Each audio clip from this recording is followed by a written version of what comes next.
Imhotep Mbeka-Nefer, soyez les bienvenus sur le plateau de l'Académie de la culture noire kémétique. Aujourd'hui, nous venons vers vous pour affronter un argument difficilement conciliable dans le monde ou dans l'horizon dans l'horizon kémétique. Il s'agit du contingent de l'espace. Pour les contingents de l'espace, je commence par remercier un frère, un scène avec lequel nous avons la possibilité de partager ces sujets. Il s'agit de mon frère Traoré de la France, et avec lequel nous avons introduit, nous avons partagé ce que nous allons aujourd'hui reporter. Le contingent de l'espace semble être à beaucoup d'entre vous une fiction, mais nous devons nous rappeler souvent, quand nous utilisons les mots fiction, nous devons réaliser que la fiction est une programmation servie de la réalité que l'on désire implémenter. Il se passe que dans les mécanismes de compréhension et de déduction ou d'implémentation, on ne peut pas implémenter à quelqu'un quelque chose qui est complètement inconnu. On ne peut pas... il y aurait un rejet absolu. Okay? La réalité telle que nous l'avons connue aujourd'hui ne pouvait pas être changée tout simplement d'emblée. Et il fallait apporter des éléments de connaissance petit à petit. Et ces éléments de connaissance sont configurés dans ce qu'on appelle la fiction. La fiction aujourd'hui a pris la place de ce qui avait été les mythes et légendes. Les mythes et légendes préparaient les personnes à travers une certaine configuration du savoir à pouvoir faire front aux dangers qui pouvaient venir d'eux, tout simplement parce que même s'ils n'ont pas eu une interaction directe avec, mais les histoires racontées, les légendes racontées entretiennent cet élan dépendant du fait que le cerveau humain ne fait pas de différence entre une fiction et une réalité. Qu'est-ce que cela signifie? Cela signifie que quand vous avez regardé un film où on est en train d'égorger une personne, eh bien, votre cerveau, le cerveau humain, ne fait pas la différence entre une fiction et une réalité, ou entre une scène programmée, mais il enregistre les données et en fait, vous réagissez avec la frayeur, avec les dégoûts comme vous réagirez si vous étiez sur place, parce que pour votre cerveau, vous êtes sur place. Et donc, du point de vue, si l'on devait faire un examen du point de vue du cerveau, pour voir si une personne a participé à un meurtre ou pas, une personne qui a vu des films où les gens sont tués, les résultats, l'analyse résulterait positif. Il a assisté à un meurtre. De ce point de vue-là, nous sommes arrivés à ce qu'on appelle les contingents de l'espace. Tout simplement, j'y arrive à petits pas. Nous avons été portés à l'accepter sans pour autant nous poser des questions, tout simplement parce que les questions ne se poseraient pas. La réponse serait directe. Il s'agit d'une fiction. Il s'agit d'une fiction, fait qu'on ne doit pas poser, on n'est pas porté à y poser des questions dessus. Mais en réalité, la fiction diffère très peu de la réalité, parce que la fiction n'est que l'implémentation de la réalité.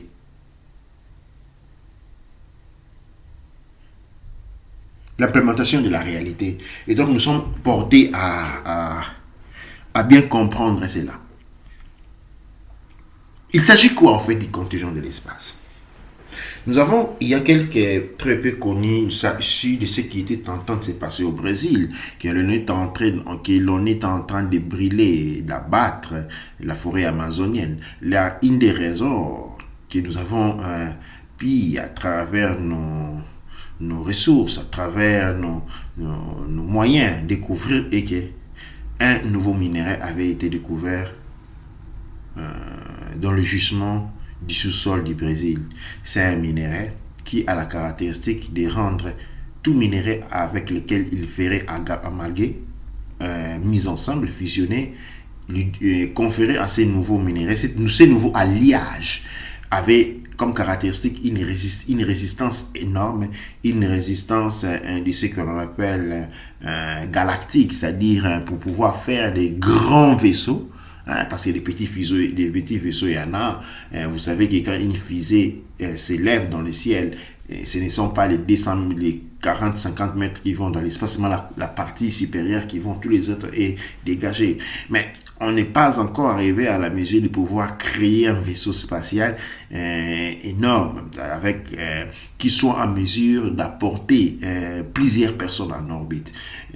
Nous avons, quand on porte des astronautes, c'est toujours un petit nombre. Et quand même Hitler, à l'époque, entre 40 et 45, il avait développé une technologie basée sur ce qu'on appelle la reverse engineering, l'ingénierie inverse, ont été en mesure de créer des soucoupes volants, étant en mesure de faire le tour du globe à quelques secondes, mais on n'était pas encore arrivé au point de reproduire un écosystème en termes de vaisseau spatial, c'est-à-dire avoir un vaisseau spatial qui lui est en mesure d'abriter la vie avec les matériels humains, en mesure d'abriter les humains d'une certaine manière. Souvenons-nous qu'il y a par exemple la ligne qui est un vaisseau spatial. La ligne, elle passe d'une porte dimensionnelle à un autre, ce n'est pas un astre. La Lune n'est pas un astre, tout comme Saturne est une station d'émission. Nous vivons dans un rayonnement radio, dans un confinement radio qui lui va entre émis par Saturne, les rayons de Saturne, les bandes sont récies à travers la ligne qui bloque les rayonnements cosmiques du Soleil et crée cette barrière dans laquelle nous vivons. D'autant plus que, par exemple, au-delà de la ceinture de l'Antarctique, on ne peut pas y aller. Nous avons une conception de la planète Terre pour laquelle nous sommes une planète entière comme la concevons. En réalité, elle est beaucoup plus différente parce que nous vivons à l'intérieur de la ceinture arctique. Nous ne pouvons pas. Nous avons des témoignages de l'époque de la Seconde Guerre mondiale, des grands militaires, des aviateurs qui ont survolé au-delà des ceintures de l'Antarctique et nous ont rapporté des récits selon lesquels il y aurait d'autres terres. Il y aurait d'autres continents, des continents beaucoup plus énormes comme nous percevons aujourd'hui. Et ça, c'est la réalité dans laquelle nous vivons. Maintenant, aujourd'hui, nous n'allons pas divaguer dans plusieurs éléments. Nous allons tout de suite tourner autour de ce que nous appelons les contingents de l'espace. En fait, avec la découverte de ces métaux, on est en mesure maintenant de prendre les personnes, l'hôtellerie qui s'est créée, qui doivent aller vivre en orbite. Alors, tout simplement, ce n'est pas la première fois que cela arrive. Dans la grande panoplie de ce que nous appelons les extraterrestres, nous avons aussi les extraterrestres. Les extraterrestres sont les humanités, les gens provenant des humanités qui ont précédé la nôtre, qui au bout de la destruction, ont été déplacés en orbite. Et la Terre a été d'une certaine manière détruite. Et puis il y a un nouveau cycle qui recommence. Quand les nouveaux cycles recommencent, en fait la Terre s'est rajeunie, se recrée, se repropose avec une nouvelle structure de vie, avec de nouveaux éléments de vie, avec un nouveau cycle de vie. Et ce nouveau cycle de vie maintenant, créé d'une biochimie différente de celle précédente, rend les os et les extraterrestres incompatibles avec tous les éléments présents sur la stratosphère. Et donc nous avons cette histoire des extraterrestres, nous avons des intraterrestres qui vivent dans les profondeurs de la planète. Ainsi de suite. Nous sommes ici en train de parler des êtres non inorganiques, nous sommes en train de parler de l'humanité organique, c'est-à-dire ceux qui vivaient déjà sous la planète en tant qu'êtres organiques, non comme une humanité inorganique, et des extraterrestres. Alors, cette situation se repropose aujourd'hui encore parce que ce qui se passe, il se passe que ceux qui ont travaillé pour APEP, ceux qui ont travaillé pour l'installation de la prise de l'intelligence artificielle, du contrôle du tout, ceux qui ont été les artifices de cela, ok, échapperont, selon cette programmation, à ces supplices. Et ils ne leur seront pas à installer des chips au niveau de la tête, des SIM au niveau de la tête. Ils ne seront pas, parce qu'ils ont travaillé, ils ont contribué à l'établissement de ce nouveau ordre mondial qui est lui, quand l'esprit de Lucifer prend le contrôle complet, et ne seront pas des marionnettes. Parce qu'ils ont contribué à cette œuvre, eh bien, ils vont bénéficier d'un certain déduction, d'un certain discount. Et comment cela est fait? Eh bien, ils vont être retirés de la Terre, ils vont être mis dans des vaisseaux, dans un grand vaisseau spatial qui sont en construction, pas un, mais nombreux, pas moins de 10. Et ces vaisseaux spatiaux qui sont des grands conteneurs contenant un écosystème, c'est-à-dire organisé comme un petit, c'est pas comme avec des arbres à l'intérieur, avec des forêts à l'intérieur, avec des rivières à l'intérieur, vont être mis au-dessus, hein, vont être élevés dans les espaces, et ces gens pourront continuer à vivre de cette manière-là, dans une forme de liberté accrue pour avoir trahi l'humanité humaine. C'est devant c'est un récit à dire qui sortirait, qui serait qualifié cette sortie de la fiction, mais des fictions, il n'a pas très beaucoup de fiction. Elle est quelque chose qui est en train de s'avouer maintenant. Nous allons aller en profondeur dans ce sujet quand nous allons parler de l'intelligence artificielle, et nous allons aussi parler de l'événement nous allons parler de l'événement de l'intelligence artificielle IA. Nous allons parler des extraterrestres en orbite et des extraterrestres. Nous allons parler de comment éviter les Patricks, ainsi que du 7e cycle de l'humanité en relation avec l'événement de la technologie. En fait, à chaque fois qu'il y a la technologie est reliée aux différents cycles de la manifestation de l'humanité à l'intérieur du Patrix. Cette pression holographique fait par distorsion informatique dans laquelle nous nous trouvons. Eh bien, ces éléments seront affrontés avec beaucoup plus d'intérêt.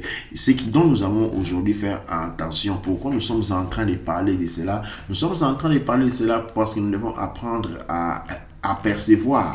Nous sommes dans une démarche, dans un éveil de conscience qui est lui basé plutôt sur la perception de la réalité. Notre perception de la réalité est une perception erronée, est une perception par défaut, est une perception corrompue à la base.